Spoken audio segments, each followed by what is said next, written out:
Alors moi, je m'appelle Darlène Banovic, je suis mariée avec Lucas et nous avons 3 magnifiques enfants. On habite à Annecy et on fait partie du Gospel Center d'Annecy. Donc moi, c'est Lucas Banovic. Donc je suis un évangéliste et mon cœur, c'est vraiment de parcourir les endroits, les villes pour pouvoir apporter la bonne nouvelle, que chaque personne puisse expérimenter la présence et la puissance vraiment de Dieu dans leur vie quotidienne, mais aussi équiper les gens à manifester le surnaturel.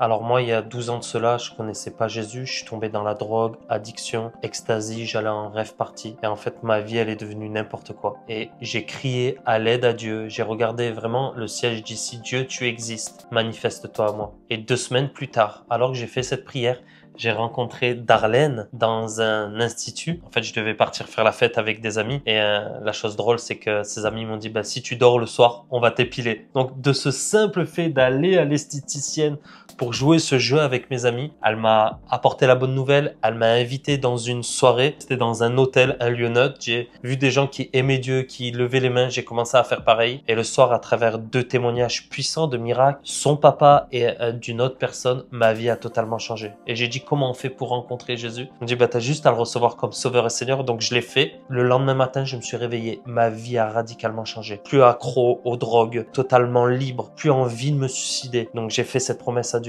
Je te servirai chaque jour de ma vie, peu importe là où tu m'amènes. Et moi, je pensais pas trop avoir de témoignages parce que moi, j'ai grandi dans une famille chrétienne, tout est bien allé pour moi.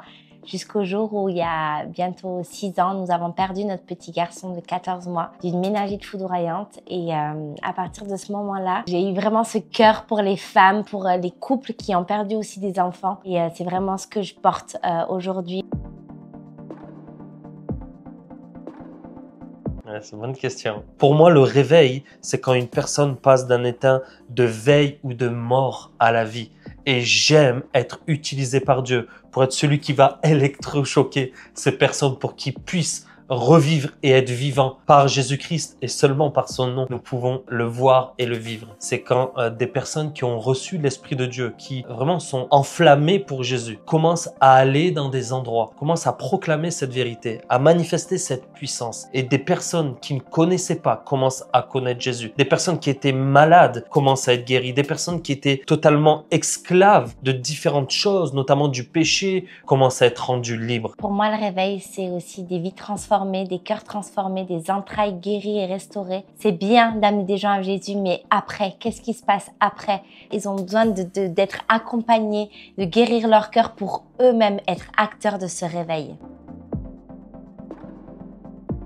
Alors la chose que j'ai appris cette année, c'était de me dépasser mes limites, savoir où Dieu m'amenait, de libérer ma voix. On a tous quelque chose à dire, qu'on porte tous quelque chose. On a tous à libérer notre voix, à engager. On est tous différents et on a tous un sujet. Donc je t'encourage vraiment à aller dans ton sujet et ouvrir ta bouche. Pour moi, le principe et la révélation que j'ai compris cette année, qui est important pour moi, c'est connaître qui on est, mais surtout qui on n'est pas. Parce que nous pouvons faire beaucoup de choses pour Dieu et par amour pour lui. Mais il y a beaucoup de choses que nous pouvons faire que lui nous a pas demandé de faire. Pour moi, la clé principale, c'est vraiment d'être connecté à ce que Dieu dit, à sa parole, on le sait, mais aussi à ce que lui a déposé à l'intérieur de nous. Parce que si nous commençons juste à faire des choses pour Dieu et dans lequel on n'arrive pas à trouver un intérêt, comme ça peut être pour certains aimer, pour certains manifester la puissance, même si on peut tout faire, on doit comprendre qui on est, mais surtout qui nous ne sommes pas. Donc ça, c'est pour moi la plus grande des révélations de cette année. Pour ma part, l'appel que Dieu a déposé dans ma vie, c'est que chaque personne puisse expérimenter la présence et la puissance de Dieu. Que chaque personne puisse entendre l'évangile et avoir l'opportunité de se tourner vers Jésus et de le recevoir comme Seigneur et Sauveur. Et vraiment que chaque personne puisse rentrer dans ce que Dieu a promis pour eux, en sachant mais pourquoi il vous a créé, pourquoi vous êtes nés. Et une des choses que je pense, nous sommes tous nés et créés pour vivre le surnaturel.